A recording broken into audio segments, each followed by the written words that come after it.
আচ্ছা বলো তো অন টাইমে কোনো দিন রথের মেলা হয়?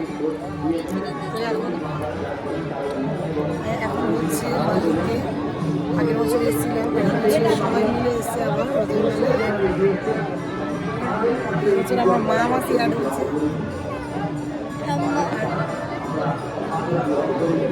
আগের বছর দেখে বেশ মজা পেয়েছি, বছর সবাই এখানে চলে এসেছি আর প্রচুর মানুষের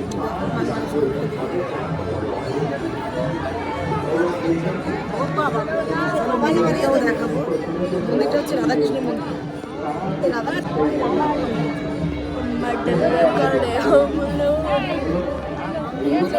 রাধাকৃষ্ণের মন্দির দেখাবো।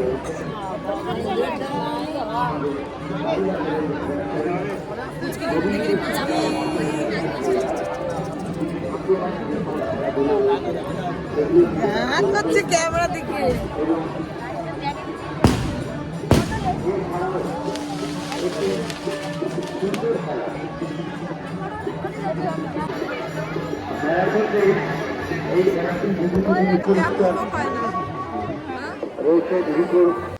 গাইস এত লোক একসাথে আমি আগে কখনো দেখিনি সুন্দরবনে কোনো মেলাতে।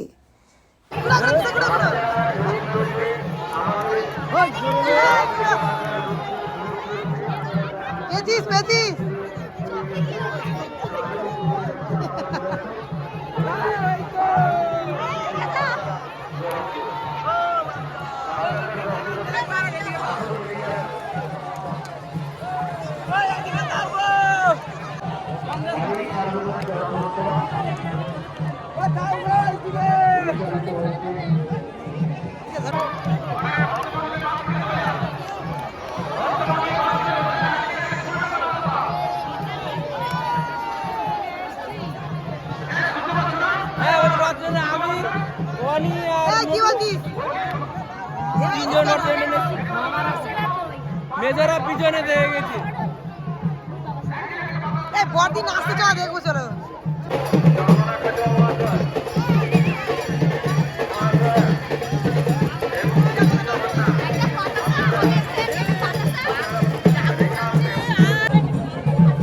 প্রচুর মানুষের ভিড় এখানটায়। সম্মানীয় লতা মণ্ডল তার দুই পুত্রের নামে মানব করেছিলেন তাদেরকে কোমরে ব্যথা এবং হাঁটুর ব্যথা।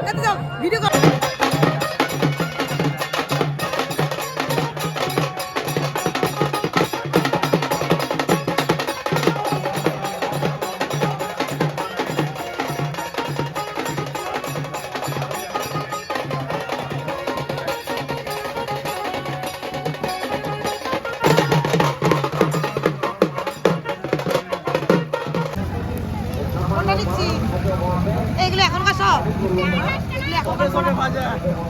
কত করে এগুলো কি 25 টাকা? কত দাম কম।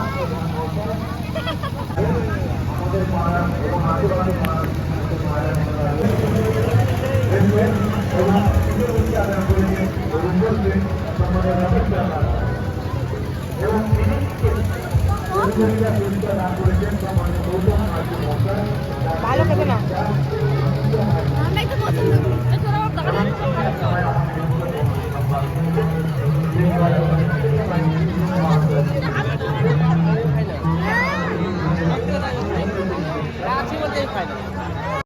এইগুলো কিন্তু অনেক বছর পর আমি দেখলাম। এটা গ্রামের মেলাতে পাওয়া যায়, এদিকে শহরে তো পাওয়া যায় না। আমি দেখলো এদিকে দেখতে পাই না। তো এগুলো একটা নাম আছে, কিন্তু নামটা কি আমি এখন ভুলে যাচ্ছি।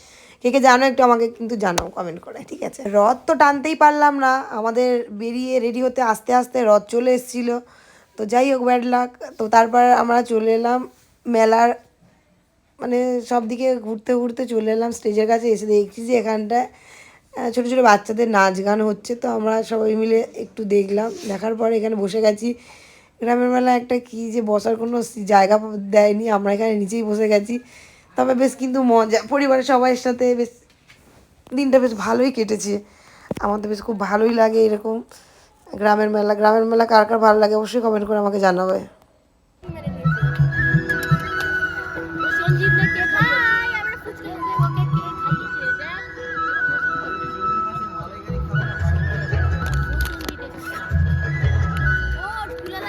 এটাই তো ব্যাড লাক। কী হয়েছে কি, মেলাতে তো গান বাজছে, গানটাকে অ্যাভয়েড করার জন্য কিন্তু আমাদের দারুণ মজার মজার কথা হচ্ছিল, হেভি হাসির কথা, সেগুলো মানে তোমাদের সাথে শেয়ার করতে পারলাম না কারণ গান বাজছে বলে কপিরাইট আসবে।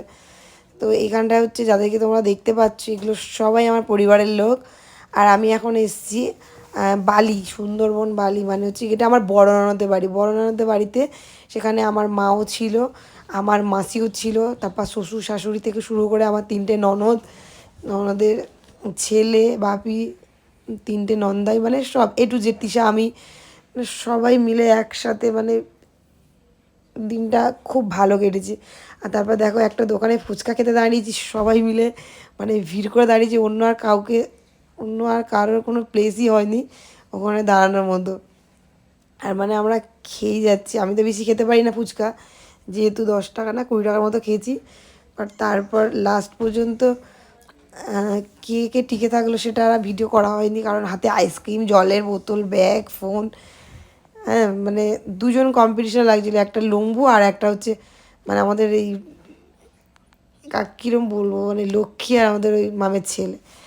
যাই হোক, তারপরে ফুচকা খাওয়ার পর এত ঝাল লেগেছে, চলে এসেছি আইসক্রিম নিয়ে। আইসক্রিম খেতে খেতে তারপর আর আমরা তো সবাইকে আইসক্রিম খাওয়ানোর পর আমরা দেরি করলাম না, যেহেতু মেলা ফাঁকা হয়ে গেছে। মেলার ওখানে দাঁড়ানো গা গলানো হয়ে যাচ্ছিলো, এত প্রচণ্ড ভিড়। মানে গ্রামের দিকে যে এত মানুষের ভিড় হয় আমি না এই পরপর 2 বছর না গেলে আমি বুঝতেই পারতাম না। ভেবেছিলাম যে গ্রামের মানুষজন কম, কিন্তু না, এই রথের মেলা দেখার জন্য অনেক দূর থেকে লোক আসে। তো আমার ভিডিওটা এতটাই।